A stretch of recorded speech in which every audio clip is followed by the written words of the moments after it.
On this episode, I'm looking forward to speaking with Maz Nadjm. He is a prominent figure in the social media industry. He is currently the global generative AI for marketing practice head at the Tata Consultancy Services, an IT services consulting and business solutions organization. Maz was the founder of Somazi, a social media agency that helps organizations develop strategic solutions for their social media needs, which he actually would later acquired. Maz has held several notable positions in the past. He did AI marketing director for AI marketing at Wipro Limited. He was the director of social media at TSL Education, the largest network of teachers in the world. He was also the head of social media for the UK Ogilvy Group agencies, where he was responsible for developing and delivering social media growth opportunities for the agencies and their clients. He was also responsible for Sky's online social media strategy, which led to a 200% increase in engagement on Sky Portal sites within the year of his appointment. He has also launched the New Times online commenting system and served as social media advisor to several News Corp units, including News International, Star TV, Sky Italy, and Fox TV channels. He has advised Chelsea FC and British Forces Broadcasting Services. Welcome, Maz. Pleasure to talk to you. Thank you so much for having me on board. And what an awesome introduction. Very, very kind. That's it. We're done. So, Maz, you've had really quite an impressive journey in social media strategy. Like we said, from leading, various initiatives at Ogilvy and Sky and so on. But I'm curious, can you share with us your personal aha moments and what initially led you or drew you to the world of social media and customer engagement? I've been a nerd all my life. That's the first thing. And I've been in technology before getting into this field. I was programming. I wasn't the best programmer, but I was doing programming, I was doing product management, and so on. And for those of us who are old enough to remember, there was one of the first social networks, if not the first one, was called Friendster. It came out around 2002, 2003, I think. And when I saw it, I thought, there's something that is happening here. There's something that is very exciting. You have technology, and then you allow people to be social, to have a conversation, to engage. I was frankly fascinated by it. And obviously, you saw from Friends there, it came to MySpace, and that just exploded. And I knew there's something here. We human beings are very sociable, some of us more than the others. And the fact that it enabled us to connect, that was it for me ever since 2003. That's been my bread and butter and passion area. That's great. So, when did you realize you're a nerd? I want to know, how did you know you were a nerd? Obviously, I was playing computer games and so on, but I'm not sure if that's a definition of being a nerd, but I just simply loved it. And then there was a movie called Sneakers by Robert Redford and Dan Aykroyd, where they talked about technology and information highway and so on. I saw it and I thought, for the rest of my life, this is what I would love to do, where you can, help people to engage large volume of information, right information being transferred between people and so on. I guess that makes you a little bit nerdy. So, you've been involved with social media for a long time, and I'm curious, what do you think people still miss out on or don't quite understand about social media in terms of the top three things they really don't quite understand, even to this day? I think they're fair assumptions, and you try to understand and then respect it and say how you can respond to that. Many a times we say social is not for me, or social is not for my business, or social is not relevant for our industry. We're talking about 5 to billion people on social media. So we're talking about 500 million daily conversations. It's quite a broad assumption. It's not for me, it's not for us. The second biggest challenge is to this day that I'm looking at it, how do you make insight for value chain? What's being said there is not just for the cool kids, it's not just for the fashions and cool sports brands and so on. That there is a community, there are conversations for everyone, and I think getting relevant insight from this world for value chain, that is still the biggest challenge. Third one I would imagine is the integration of the insight. Many organizations, you see them having a market research team, social listening team. it's quite sporadic. You're talking about a media that is extremely vibrant. People are talking about it, yet the insight sits in a different area. The insight is semi independent. I'm not saying all organizations, but the silo aspect of it is also an interesting. I think what I'm hearing is kind of interesting because most people often think of social media as another way of advertising. But I think what I'm hearing from you is not only that it's engagement, but it's also gaining insights and in terms of feedback and stuff from your audience. Is that what I'm hearing? Phenomenal solution, phenomenal platform to get insight and understanding. We don't go to a company CRM and talk about our feelings. We don't go to a company CRM and say, my family situation has changed. I'm a dad now. I have less money, more money. I have kids now, and so on. It takes such a large energy in order to get that information from the customer. Yet you have the social environment where we voluntarily share about our challenges, what we love, what we don't love in a passionate way, image, video, etc., where we're very much used to it. So, long answer to your question, there's so much extremely good amount of insight there. Of course, it's a fantastic area to get insight about what our customers, possible customers, are saying. So I'm curious now, what percentage would you say you use social media for insights versus advertising versus engagement? If you had to give me kind of a rough idea, 'cause I'm sure it varies by project and client, but I'm just curious. No, it's a bit challenging on that, to be honest. I think many a times some people are voyeurs. If I say that, they just do the social listening and what's being said about me and so on. And I'm generalizing, are putting a heavy focus on the engagement for marketing purposes and so on and so on. But the insight for value chain, perhaps less in that aspect. So before we get into it, tell me, how do you define insight yourself? I love that question. I think it's a relevancy to the challenge and relevancy to the audience that you're talking to. That's good insight to me. So if you kindly think about in an organization, you have product development, innovation, employment, and so on. So multidiscipline. For me, social insight is a multidiscipline effort and it can feed into all of that. So understand it. If it relates to those business objectives, that's good insight. And of course, coming from the customer and the right audience and the relevant audience is good insight to me. I would look at those two areas to define it as good insight. So let's assume I'm going to give you a project. We're going to be launching a female lipstick line. I just want examples of how you would start going down the path of the insights for this new women's lipstick cosmetic line. And it's a combination of lipstick and gloss. Let's make it a duo. And I'll throw in another kicker. Let's assume it's vegan based. I understand that. Wow. Okay. Love that. Love that. Absolutely. So I would give the answer respectfully to this to any other like we get in you get questions and in my past years you've had more interesting ones. Let's say that I think the best place I would go at is actually go and start listening to this audience, folks who are starting talking about the product, talking about the product and vegan, just for me to understand, to internalize what's being said. Uh, the voice of the customer, that's the best place to go to. You don't even need to talk to the brand. You don't need to talk to the company who does PR and so on. Just go there. It's real. It's raw. It's incredible amount of insight about what people say, do, and how passionate they are about it, and in what context they use it. That's the immediate action I would do so that it can help me prioritizing and so on and so on. And it can, of course, break it down. But that's the source for me. And have you learned there's certain things you're looking for? Are you looking for pain points? You're looking for compliments? I mean, what does that really start standing out to you after a while? I have a love for the concept and a hate for the concept, which are very extremes. It's not always comes down to that. But what do they love about it? And what do they dislike about it? I guess in principle, the conversation where and who are the folks who move the needle around these topics. I think you're looking for these spots, the passion and the sentiment, and to what degree, where they're talking about it, and what type of topics, so that you can see who is it, how are they engagement, who do you talk to, who's the audience, and then where do you need to talk to them. And then where do you go from there? Once you start looking at the voice of the customer, I assume you're going to like to reviews and where they purchase and leave reviews and things like that. That's what you're talking about, correct?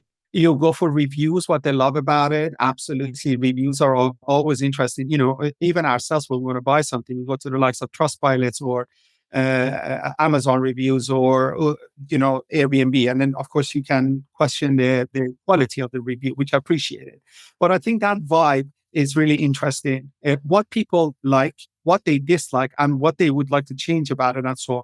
Those stuff can then formulate. And then, of course, you've got to understand from a brand point of view how they have engaged, what they've said. But I think what is it? They always say, learn how to speak to the customer in their own language. The more you understand from the problem statement, that's a principle here.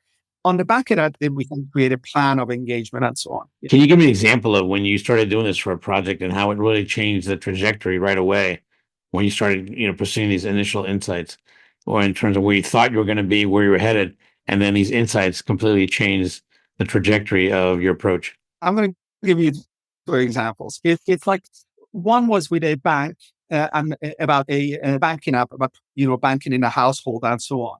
So there's some generalization who keeps the money and who doesn't. When we started looking online, it came about budgeting, house budgeting. Then it came about the top of cost. Then it was about the word woman came up quite a lot. And there's certain generalization here, but social data doesn't lie in that aspect. The insight is happening. We look at women, and then from then on, we went to the path of Halloween decoration, and then from then on, we looked at really awesome, extremely smart bloggers who, in their life, they are directors or they're accountants, and these women kind of share thoughts, and their moms as well. So we could see what's being discussed, what's the largest topic, what channels, and who are they even listening to. They brought that. Another example I wanted to share with you was around the chocolate tableau, right? Around the chocolate tableau. Now, I had some thoughts on this, but when we started looking at social, the largest word that came up was airport. We all buy Toblerones at the airport. I can't remember the last time I got it from the Tesco's and the Sainsbury's. Like, it makes those immediately, oh yeah, that's right. Yeah, I'll do exactly like that. So there are some trivial and there's some very obvious and there's surprises, which I love about the surprise. Oh, I didn't know about this audience or this group. I didn't know this is how they share about it. And then how often from there do you actually go and talk to customers, like do primary research with them, or do you mostly stay in the secondary research realm? The more knowledge you have, I think it's better. So combining and what is it they say that 360 view, there are companies who do focus groups to interviews to surveys to so on. If it's needed and you can go beyond that, then obviously you can make a judgment. But from there's also the trial period of how you engage, and you can decide you're engaging on a smaller scale versus you go into a larger scale and so on. But I think it can certainly help prioritizing many of the points and filtering out many other points that are not needed, perhaps in those initial phases. So then what aha moments led you to AI?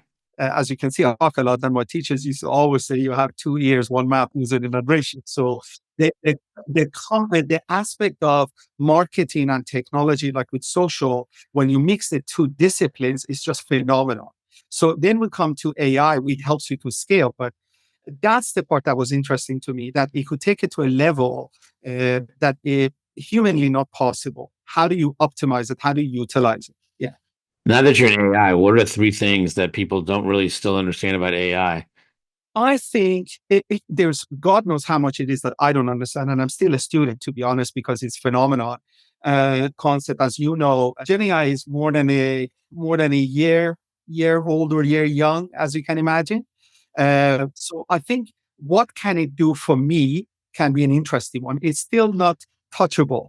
Let me say that I think it's very interesting when you go to ChatGPT or when you go to Copilot or any other, the type of questions that they want us to ask to give us an indication. It says, what type of food should I make? Or where should I go on holiday? Extremely basic questions, yet you have one of the smartest things in front of you. It's like asking Einstein, whatever it is you want to do. But it's challenging for us to go, for me, if I speak to myself, oh, wow, what can it do for me? And is it possible? I think those are the areas that are still unknown. And it needs to be tangible and you can feel it. Then we know more. And give me some examples of how you're actually starting to use it now throughout your, daily work. There is the personal aspect of it, which is the knowledge, understanding, and so on. There are, there's a website called There's an AI for that, and it's just phenomenal volume of. I'm just curious. I just love to try and see how we go at it from a kind of in projects and customers and so on. Three things I'm looking at: can we automate? Can we simplify? And how can we bring additional intelligence into the whole process? That's the principle of it, and see where it's making sense. And so, what areas of AI are you looking into even more now that you're into it? For me personally, due to the nature of the background, it's marketing efforts. Before GenAI came, I love working with chatbots. They have certain functions, what you call standard automation. Respond to this, do that, and quality assure. Save thousands of hours, hundreds of hours. What I do love about GenAI is how do we look at intelligent automation for marketing purposes? Can I understand the customer better? Can I engage with them better and faster? How can I categorize and prioritize? And of course, internally, you're looking at the operations that are happening. Can we simplify those operations when it comes to I respond faster, I can engage better, better quality? Those are the areas. AI stands for artificial intelligence, but I often wonder. I always think it seems like it's all right now at the current stage. It's more automated intelligence. Would you say that's more the case that we're talking about large amounts of data that we can process quickly?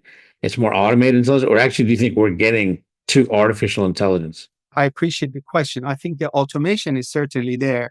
I think I love that question. I think it's the line of automation to the intelligence. We are all surprised how amazingly sometimes humans in AI can be when it answers, well, I think this or I think that. Or you can have the voice conversation with ChatGPT. It's like, oh my God, that's pretty phenomenal. But I think it's still a long way to go. So it understands us, it contextualize and personalize. It needs a relevant volume of data so that it can be more contextualized, more humanized in that aspect. But I think Gen AI certainly has come a long way for sure. Because to me, artificial intelligence will actually be incorporating the emotional aspects of decision making and intelligence, and that's where I'm not sure how much of that is actually being incorporated now. What's your sense? I wouldn't all about it because there's a lot of science and good knowledge about it.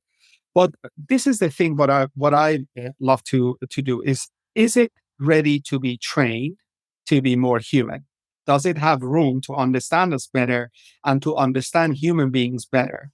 I think you've had artificial intelligence where there's a lot of standard automation and so on. They come into Gen AI, then it's tried to speak more like a human, a lot better due to the volume of data. Then we need to go one more step so that it understands us better and faster. Let me say this so I'm succinct about it. So you have apps from help me, from a relationship. They need to talk to you, they need to understand you, and then they need to give you response. How do we speed that up so that it understands the situations better? I think it's that type of humanizing that I think is interesting. Interesting. So, what are some of the aha moments you've had now with AI that you've been, immersing yourself in it? What I love about it is that if you teach it, if you educate it with the most relevant data, how quickly it can come back with something contextualized is phenomenal. But of course, for that, it needs to have the relevant data, large volume. We hear about hallucinations, we hear about limitations. For the goodness, I think once you've done that and it gives you an answer that is contextualized and you go, yeah, that's it. I say this in a silly way. It's like, when comedians come, hey, who's from town? And somebody says, yeah, this immediately try to connect and you and I have something in common. So for me, it's interesting when you get the Gen AI to be humanized and then it speaks your language almost, it understands your challenges. That's like, wow. And I've seen it, we've done it, and it's like pretty phenomenal. Yeah, I've actually used it recently for some brand naming exercises and also even comparing two different brand names. And it gave, the pros and cons, which are quite succinct and quite accurate. It gave quite an interesting perspective on it. Yeah, for sure. So, what area do you see yourself delving into more in AI that you'd like to learn more about? I have always been a huge fan of a voice of the customer or voice of people, our context and emotion about certain things. That's why I've always loved social media because it's supposed to be as real, or we are meant to be more real over there, or we are more real over there than in a survey, than in a conversation with the brand and so on. So then we come into Gen AI, which can scale things phenomenally. But it's still, for me, can I understand a large group of people at speed, at scale? Can I understand a segment at speed, at scale? Can I communicate with them better? Really hyper personalization. I think those are the areas that these are wish lists. I wish I had that when you're leading a team of 20 people and they speak the right language, engage in the right way, and you have that knowledge already.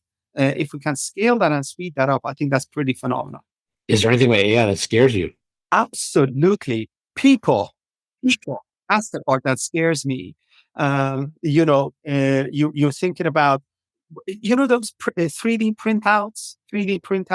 It came, they talked about hospital instruments and other components and so on. Immediately, somebody did a gun. Immediately somebody printed a gun. So, the checks and balances needs to be in place for sure. I think checks and balances are really important. We have seen shortcomings of AI in the past. Maybe certain parts of the world is more engaged than the other parts. So does it understand that? Does it understand that language, tonality, and so on? That side of it, I think, is certainly improvement. But the scaring part is the people and how they will use it. We hear about fake and we hear about all those stuff. So hopefully, social media when it came, it was pretty open, wild west in that aspect. Then people said checks and balances, and from a government, from law, from all sorts of stuff. And I envisage with this, it needs to happen as fast, if not faster, too. There's this fear that often people talk about with AI that it's going to replace humans and stuff. Do you find that that's the case, or do you find that basically to use AI properly, you actually need good humans to ask it the right questions? I think so. I think every some few years there are things that changes the way we live and work. Now, on a slightly serious, you're looking at Second World War, the way technology came into place because of what happened, and then after that we haven't looked back. The way radio was used and the radars and all of the stuff. So it changed life. Then you're looking at autopilot. You cannot fly a plane without a pilot, but certainly it eases so they can focus on other things and so on. Digital and technology moving fast, but I do believe it will have an impact on the workforce. They're talking about some of the tasks that we are doing might change. Let's face it, when the robots in car companies, manufacturing came, they replaced, unfortunately, a certain workforce. Whether we like it or not, there's going to be a shift of that. But certainly, you need the human beings to do that. Digital camera reduces many of the components, but you still need that awesome photographer to be able to do what they do. So, how are you using AI to uncover insights from the customer discovery stage? So I think the way you're looking at it, if you have the relevant data and it's available, then I think things that are interesting to me, patterns, trends, uh, sensitive touch points, and so on. And frankly, things that would take 10 people to do a long time to get something, if it can be done in a faster way, I think is really interesting. But um, you're respectfully also asking, like, which I love the question, is like, what's the relevant insight, which depends on the task that we have. We need to understand this group better so we can communicate with them. And maybe in locations that we're not even there, that we don't even speak those languages and we can understand that. Fantastic. So, what do you see the future of AI in 5 years? How is it going to change, let's say, social media, marketing, uh, all of that? I'm curious about that, to be honest, as the next person to see what's going on. But the way we are looking at the path of how you can create imagery and how you can create content fast, how you can create a whole video and put the whole thing together. So a single person can do 20x that person in regards to what they're doing, at least from an engagement and so on. I think the quality still will be there. We human beings, we differentiate maybe between AI and reality or not. and how that's being checked. So let me take a step back and be succinct. I think the way we do things, the scale of it is going to be, we're going to be able to do things faster. I think we're going to be able to produce the type of things that we weren't able to do or at a faster time. I think the quality of this will be interesting. Will be interesting to see how it's being done. Yeah. Interesting. So I want to ask you, if you were to have lunch or dinner with anyone in your industry, who would it be and why? Oh my, that's like, I think you cannot, from a social media point of view, you have to sit and talk to Mark Zuckerberg. I mean, the guy is just phenomenal. I have been there, done that, from a social media point of view, from a business point of view, from execution point of view. He must be very phenomenal human being, very interesting. I've no doubt there's great advisors around him, but the way it has been done, I would love to sit down and understand it, because they have to bring technology. They have to think ahead. And here you are dealing with it's the largest platform out there where you have so many people engaged. So yeah, that would be a human being I would love to sit down and talk to for sure. So what's the one question you'd love to ask him and get the answer to? That's what I was telling you. When you have a ChatGPT in front of you, and the question is, what do you make your food? I don't know. I guess I would love to know his three priorities right now. His three priorities in life when he wakes up in the morning. And I'm not talking about family. I respect that. And so on. But purely from a work, from what he's doing at the Meta and so on, his three priorities right now that day to day gets him up in a true and honest way, not in shareholder reporting and so on. It might be the same. I'm not questioning, but I would love to do that. Well, I want to thank you for a lot of the insights you're sharing with us and your journey. And I find this AI very interesting. And I have a feeling you and I may have to talk again and you'll have to catch me up on AI and what's going on. Would be my pleasure. Thanks again. Thank you so much. Cheers. Getting to AHA was brought to you by iResearch. To find out more about us, head to iResearch.com and make sure to search for Getting to AHA in Apple Podcasts, Spotify, and anywhere else podcasts are found. And don't forget to click follow to ensure you don't miss any future episodes. Thank you for listening.